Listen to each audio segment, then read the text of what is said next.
بسم اللہ الرحمن الرحیم۔ معزز سامعین، فقہ اسلامی کا آج کا عنوان ہے صدقہ فطر کا بیان۔ ایک بار پھر آپ سے گزارش ہے، ہمارا یہ رمضان سیریز چل رہا ہے۔ اگر اس کے پہلے آپ نے جو ہمارے آڈیو بکس نہیں سنے ہیں تو وہ آپ پلے لسٹ سے جا کر ضرور دیکھ سکتے ہیں۔ تو آئیے آج کا عنوان سماعت کرتے ہیں۔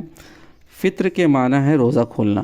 رمضان کے روزے پورے ہونے پر روزہ کھولنے کی خوشی اور روزوں میں ہونے والی کوتاہیوں کا کفارہ ادا کرنے کے لیے جو صدقہ ادا کیا جاتا ہے اس کو صدقہ فطر کہتے ہیں۔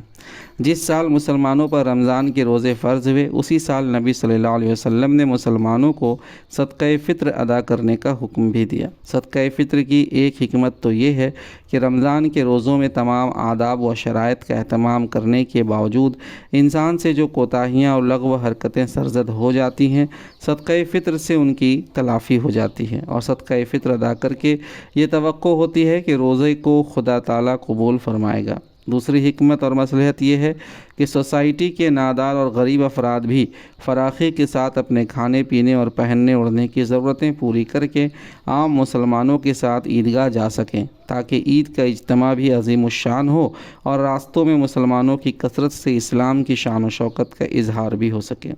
عید کا دن مسلمانوں کی خوشی کا دن ہے، اور اس دن اسلام کی شان و شوکت کا اظہار مسلمانوں کی کثرت اور عظیم اجتماعیت کے ذریعے کیا جاتا ہے، اور صدقہ فطر سے اس مقصد کی تکمیل ہوتی ہے۔ نبی صلی اللہ علیہ وسلم کے ارشاد ہے، حضرت ابن عباس رضی اللہ عنہ کا بیان ہے کہ رسول اللہ صلی اللہ علیہ وسلم نے صدقہ فطر کو فرض فرمایا ہے، جو روزے دار کو لغو حرکتوں اور بے شرمی کی باتوں سے پاک کر دیتا ہے اور مساکین کے لیے کھانے پینے کا سامان بن جاتا ہے۔ پس جس شخص نے نماز عید سے پہلے صدقہ فطر ادا کیا تو وہ صدقہ مقبول ہے، اور جس نے نماز عید کے بعد ادا کیا تو وہ عام صدقات میں سے ایک صدقہ ہے۔ صدقہ فطر کا حکم۔ صدقہ فطر ایسے خوشحال مسلمان پر واجب ہے۔ اہل حدیث کے نزدیک صدقہ فطر زکوٰۃ کی طرح فرض ہے۔ تو صدقہ فطر ہر ایسے خوشحال مسلمان پر واجب ہے جس کے پاس اس کی اصلی ضرورتوں سے زیادہ اتنی قیمت کا مال و متاع موجود ہو جس پر زکوٰۃ واجب ہو جاتی ہے، چاہے اس مال پر زکوٰۃ واجب ہوتی ہو یا نہ ہوتی ہو۔ مثلاً کسی کے پاس اپنے رہنے کے علاوہ ایک یا ایک سے زائد مکان ہے جن کا کرایہ آتا ہے، ان مکانوں کی قیمت اگر بقدر نصاب ہو تو ایسے شخص پر صدقہ فطر واجب ہے، اگرچہ ایسے مکانوں کی قیمت پر زکوٰۃ واجب نہیں ہے۔ البتہ اس شخص کا گزارا اگر مکانوں کے کرائے پر ہے تو پھر یہ مکان اس کی ضرورت اصلیہ میں شمار ہوگا اور صدقہ فطر واجب نہ ہوگا۔ اسی طرح اگر گھر میں استعمال ہونے والے ضروری سامان کے علاوہ کچھ سامان ہے، مثلاً تانبے کے برتن، پتیلے، دیگیں وغیرہ، تو یا قیمتی فرنیچر ہیں جس کی قیمت بقدر نصاب یا اس سے زائد ہے، تو اس مال پر اگرچہ زکوٰۃ واجب نہیں ہے لیکن صدقہ فطر واجب ہے۔ پھر یہ بھی ضروری نہیں کہ یہ مال و اسباب سال بھر تک اس شخص کے پاس رہے، یعنی سال گزرنے کی شرط نہیں ہے، اور نہ یہ ضروری ہے کہ وہ شخص عاقل و بالغ ہو۔ صدقہ فطر نابالغ بچوں پر بھی واجب ہے جو خوشحال ہوں۔ صدقہ فطر کے وجوب ادا کا وقت۔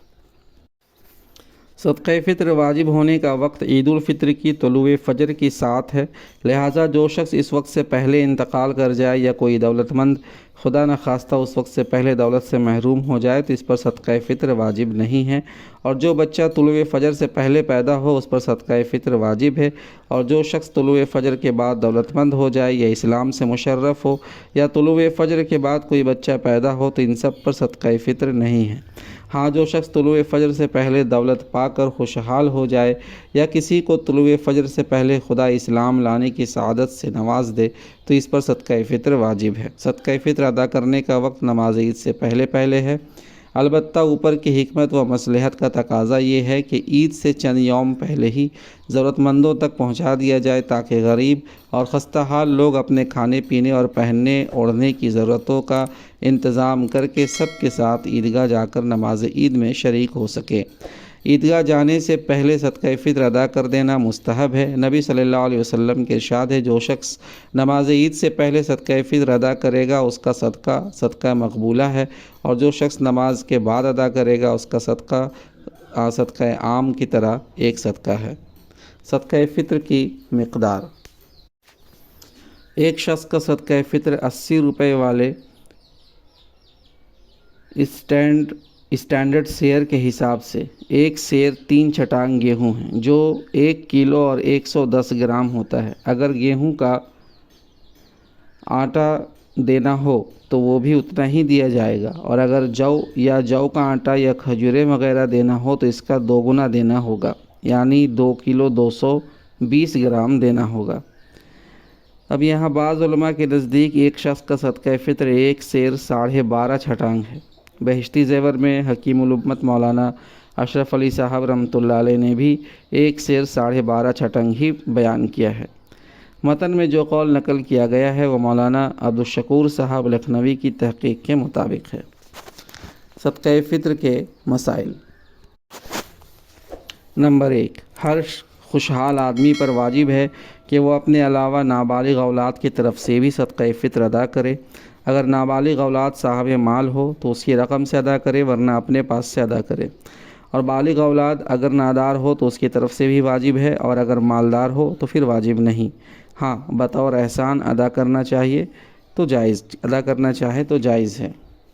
جو اولاد عقل و ہوش سے محروم ہو اور مجنون ہو، اگر وہ مالدار ہوں تو ان کی طرف سے بھی صدقہ فطر ادا کرنا واجب ہے۔ نمبر 2، خوشحال مرد پر ان خدمت گار ملازموں کی طرف سے صدقہ فطر دینا بھی واجب ہے جو اس کی سرپرستی میں ہو اور جن کی ضروریات کا یہ کفیل اور ذمہ دار ہو۔ نمبر 3، باپ اگر فوت ہو جائے تو دادا کے لیے بھی وہی احکام ہے جو باپ کے لیے ہیں۔ نمبر 4، خوشحال خاتون پر صرف اپنی طرف سے صدقہ فطر ادا کرنا واجب ہے، اپنے علاوہ کسی کی طرف سے ہی واجب نہیں، یہ اولاد کی طرف سے، نہ ماں باپ کی طرف سے اور نہ شوہر کی طرف سے۔ نمبر 5، جس شخص نے رمضان مبارک میں کسی وجہ سے روزے نہیں رکھے اس پر بھی صدقہ فطر واجب ہے۔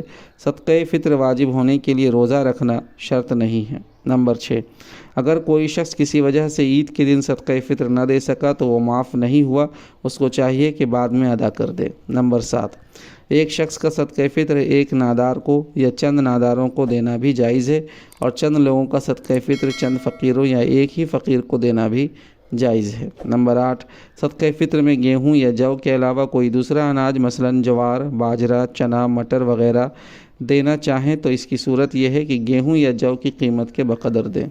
نمبر 9، اگر گیہوں یا جو کے بجائے ان کی قیمت صدقہ فطر میں ادا کرے تو یہ بھی درست ہے، بلکہ بہتر یہ ہے کہ فقراء اور مساکین کے فائدے کو پیش نظر رکھا جائے اور جس چیز میں ان کا فائدہ محسوس ہو وہی دیا جائے۔ وآخر دعوانا ان الحمد للہ رب العالمین۔